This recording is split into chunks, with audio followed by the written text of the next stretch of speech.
Welcome back to my channel. I cannot believe I have not picked my camera up since I was pregnant, and that felt like ages ago. But me, our new little arrival, which is like 5 months now, but you know, he's here. Say hi, Oakley. Say hi. You say hi. I mean, he's getting big now. You're 5 months. Are you 5 months? Yeah. I cannot believe it's been 5 months since I've had him, and God knows when I last done my last video, that felt like absolutely ages ago. And excuse my hair, look how long and frizzy it is. I tried to do something, it failed. We're just going to move on from it. But I haven't picked up the camera in absolutely ages, mainly because I've always kind of put it off, and now I'm just like, I'm on maternity leave. I'm not really doing much else, and the stuff that we are doing, I thought I could film. When we was on YouTube the other day, it was on Luke's channel, and he hasn't got a channel, I just quite channel. But our old videos, well, my old videos were popping up, and I was like, oh my God, they're so fun to watch back, even though some of them were pretty embarrassing, but I loved them. So I thought, why not? I'm going to pick up the camera more. We're going to pick up the camera, and now I'm going to do it on my phone. This is the first time I'm filming on my phone, so who knows what the quality is going to be like. Probably should be filming the other way around, but who knows. But we thought we would do some more filming. Yay! Okay, so I thought I'd give you like a little rundown on his birth. My waters broke at like 12 a.m. It was around that time, 1 a.m. in the morning, and I was asleep, woke up, I was like, oh my God, did I pee myself, or was this my waters? And I was just like, this is definitely my waters. So we phoned up the hospital, and he was in my tummy.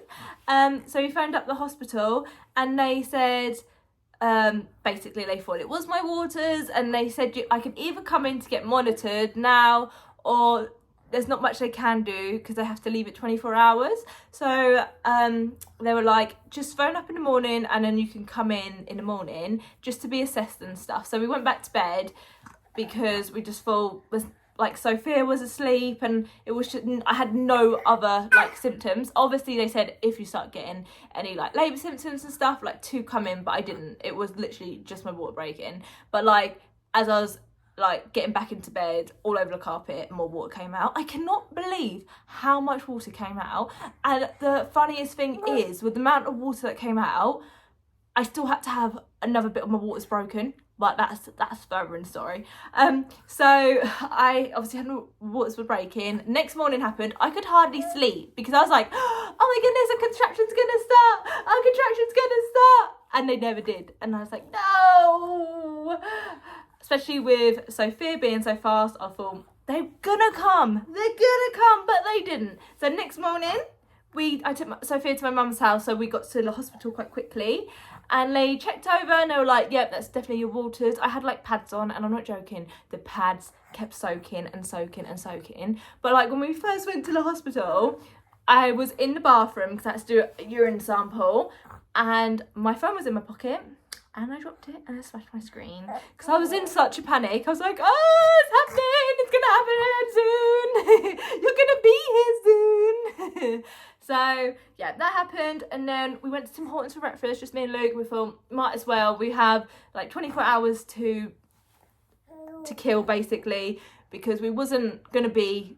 We could have stayed in the hospital, but it would have just been in like the waiting area. Like it wouldn't have been anywhere else really. We just had to wait. So she'd go home, go chill, and then come back this evening. So I was hoping that it would start naturally, but I didn't. So we phoned up the hospital about 8 o'clock that night, and we went in.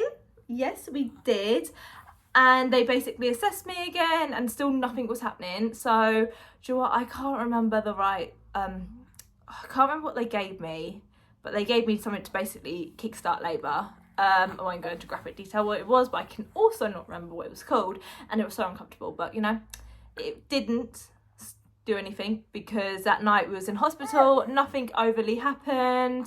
We just was in this really nice room, and I thought we was going to stay there the whole time, but we didn't. We had to move. But oh my goodness, the first night was all right. Luke slept on the hospital bed, and apparently, as we find out later in the story, he's not meant to sleep on the hospital beds, no. But that night, the midwives didn't really care, and he was sleeping on the bed with me. So we was both kind of in the bed, sleep, had a nice night. Obviously, we did hardly sleep because midwife kept coming in and out to assess me. And then the next morning, we went onto the labour unit. And this is where the fun starts. Yeah. So basically, went onto the labour unit, went to my room, and I was like, okay, this is small, because I had been doing hypnobirthing and I had all of the way I wanted to. I know I've had a baby before. I know you can't have an actual plan as such, whatever they call it, sleep deprived, can't remember. But I didn't get what I wanted, which was fine because the room was so teeny, and then because my waters broke early and it was over 24 hours by this point, and they were like, oh, you need to, basically put on a drip, what do you call it, antibiotics to make sure we both don't catch infections. So I was strapped to a drip the whole time through my labour, and which wasn't fun because I wanted to walk around and stuff. But to be fair, there was nowhere to walk because this room was teeny. And even when the midwife came in, you're trying to eat your feet. That's fine. If you want to eat your feet, you can eat your feet. Even when the midwife came in, she's like, oh, we're in the smallest room. It's all right, we'll make it work. I was like, oh, great, that's really positive, thank you. I'm joking. I loved my midwife who was there through the first bit, who basically, when I gave birth to you, because she was lovely. At first I was a bit like, are we going to get on? And then we got on. So it was all good. And you're really trying to grab your toes. So we were in there, and I can remember, I think it was midday, 1 o'clock, when I was doing my breathing techniques that I had learned, my hypnobirthing techniques. I felt like I was coping really well. I was trying to not talk too much. I couldn't really eat. I was not hungry. And I was like, I'm just in my zone. He really is trying to get his toes. I was in my zone. And then the contractions started to get worse and worse and worse and worse.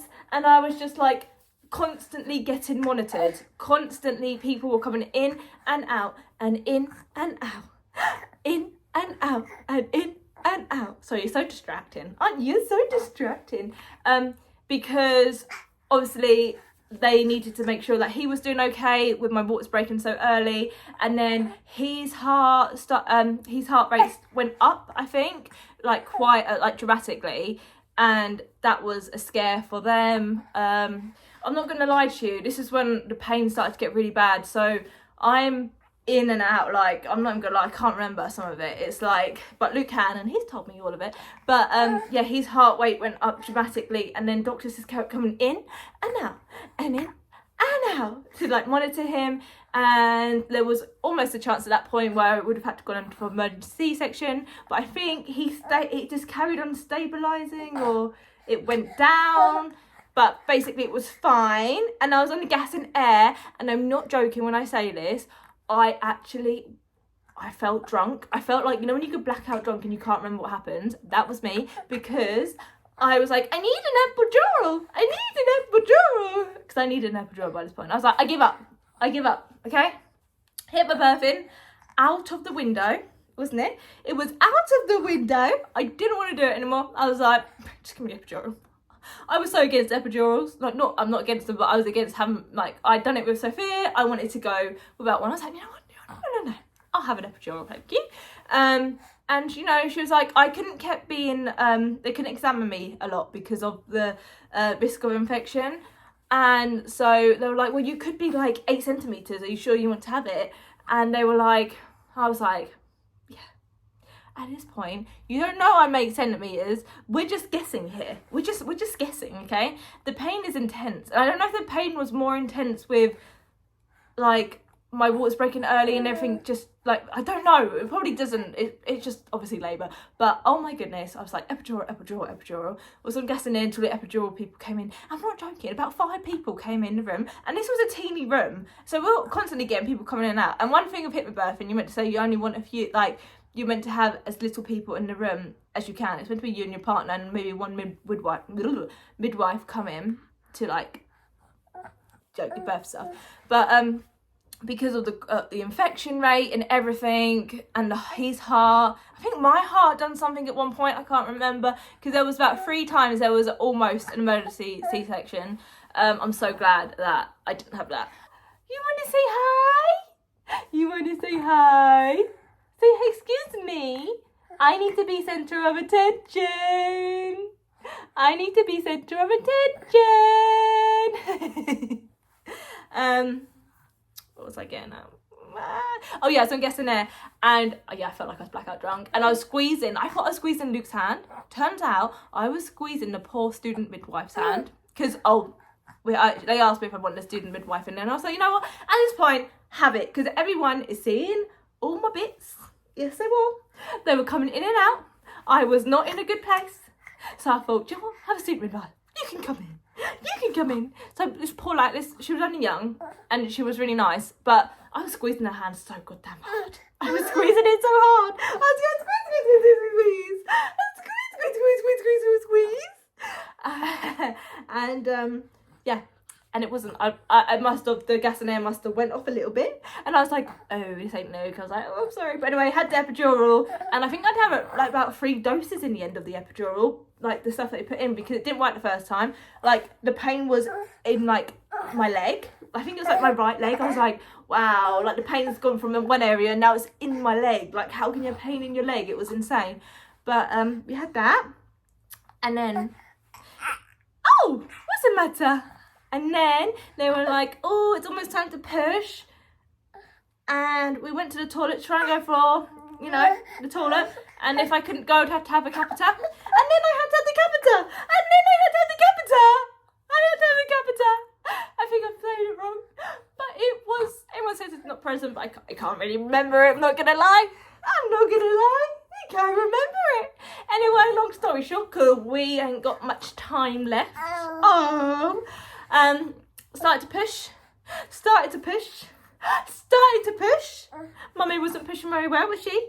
She wasn't pushing, and I was trying my hardest, and they were like, oh, we might have to get this little hook to like hook like onto the top of his head. And I was like, it's not a fish. I don't want to do that, and I've never heard of that before. So I was like, really, like, I need to push. I was like, I need to push this baby out. I do not want you to have a hook on your head.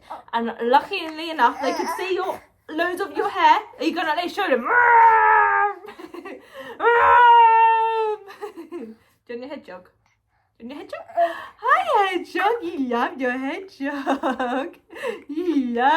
hedgehog. Yeah, and I managed to push you out, didn't I? And I can't remember how long the labour was, about 10 hours, 8 hours, something like that. So it wasn't the worst. It just wasn't the best. But you was born, and it was so the best time. You and your sister. Yes. Yeah, so he was born and he was 8'6". You were 8'6". Yeah. And then he had to be monitored for 24 hours after, because obviously all my water's breaking early. Yeah, so you never really got good sleep because they kept waking you up.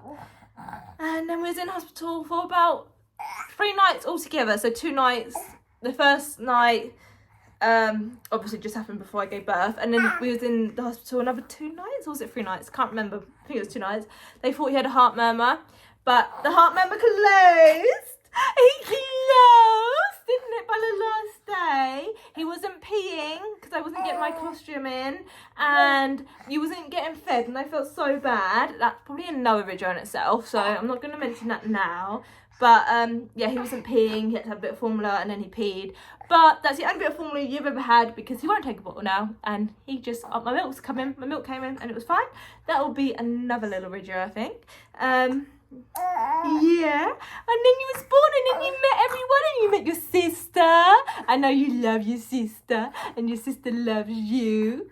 And now you're here, and you're 5 months old. Yeah, you're 5 months.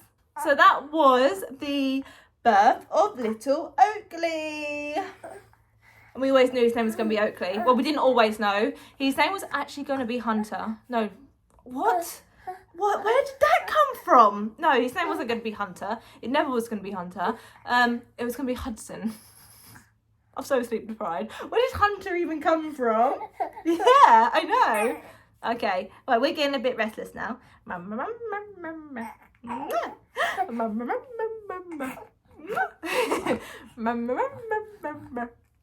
Thank you for watching this little video. And say thank you for meeting me. I'm now the star of the show. And yeah, I shall be doing more onto this channel now. And if no one watches it, I know my mum and nan will watch it. At least someone's watching it. Okay. Bye-bye. Bye-bye. Right, thank you for watching, and I will catch you on the next video. Bye.